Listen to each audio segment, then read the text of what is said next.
You can see the stars and stripes on the lunar.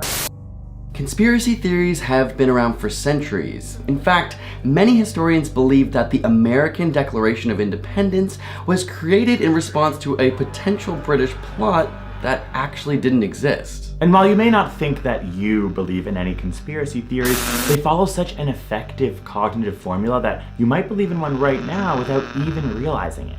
Watch his eyes. Shocking footage has emerged of Justin Bieber that appears to show transform into a giant lizard. Boom. Studies have found that actually over 50% of Americans believe in at least one conspiracy theory. Oh my god!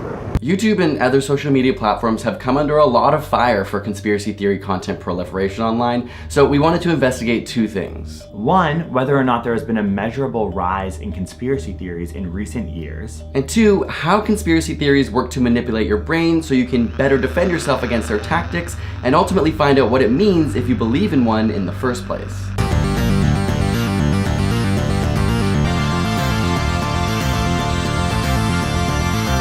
From an evolutionary perspective, biologists hypothesize that we've been programmed to fall for conspiracy theories as a protective measure. As hunter-gatherers, violence was a common cause for danger, and so being able to identify conspirators became an evolutionary advantage. This theory was eventually developed into something that smart academics refer to as the adaptive conspiracism hypothesis. The hypothesis is essentially this. If you're walking in the jungle and you see a snake, but it's actually just a stick, okay, that's embarrassing, but you're still alive. Phew.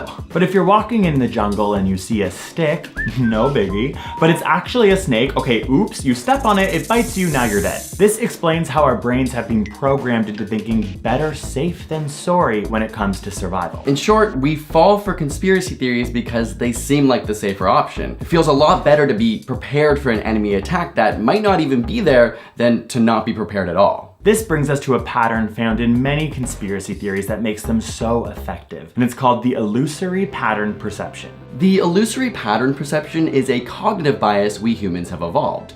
We tend to notice patterns within random stimuli in order to create conceptual meaning behind the world we live in. Let's take a simple example of this scenario.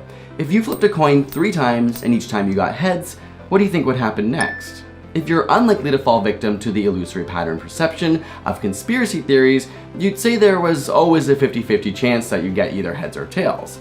Because obviously the flips you got before have no impact on the flip you get next.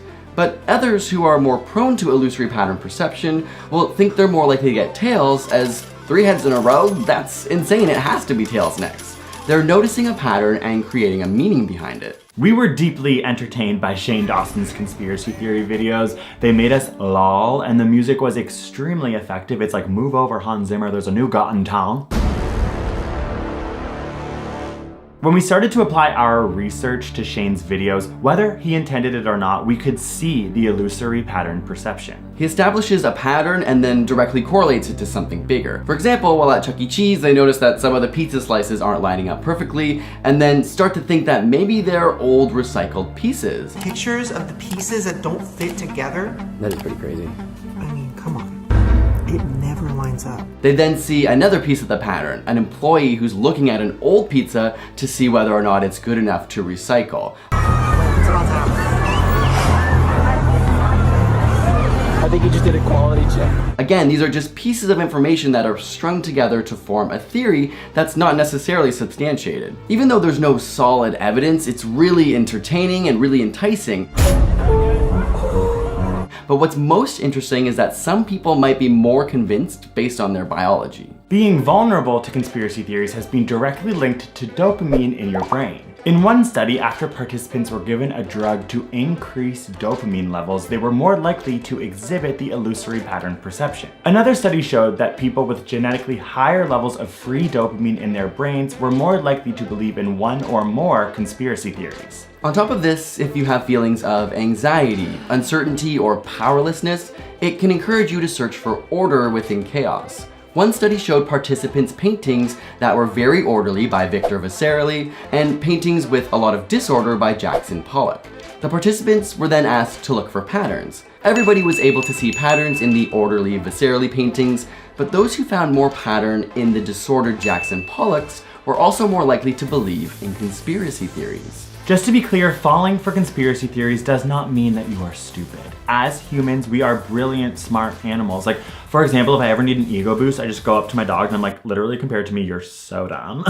But our brains are susceptible, and this is why we need to be talking about why conspiracy theories may be damaging our society. Studies show that right now, 37% of Americans believe in the conspiracy theory that global warming is a hoax. Of course, the scientific consensus is that not only does it exist, but it's having an immense impact on our environments and our economy, as well as displacing and killing people. 20% of Americans still believe the conspiracy theory that vaccines cause autism. This one has been extremely rampant on YouTube, Facebook, and Pinterest, and has been helped by celebrities like Charlie Sheen and Kristen Cavallari. Not sure if it's smart to be taking medical advice about safety from someone who casually walks in the middle of the street. That's when Casey's party is. I just thought about that. Whatever, I don't need to go to that. Look like a Barbie doll, then yeah, I'll go. Science again proves that vaccines are one of the most effective ways to prevent disease. And the proliferation of these vaccine hesitancy conspiracy theories online are the reason that measles are now having new outbreaks all over America and the world. And also, the WHO claims that vaccine hesitancy is the third largest threat to global health this year. Where this all comes to head is the proliferation of conspiracy theories by algorithms,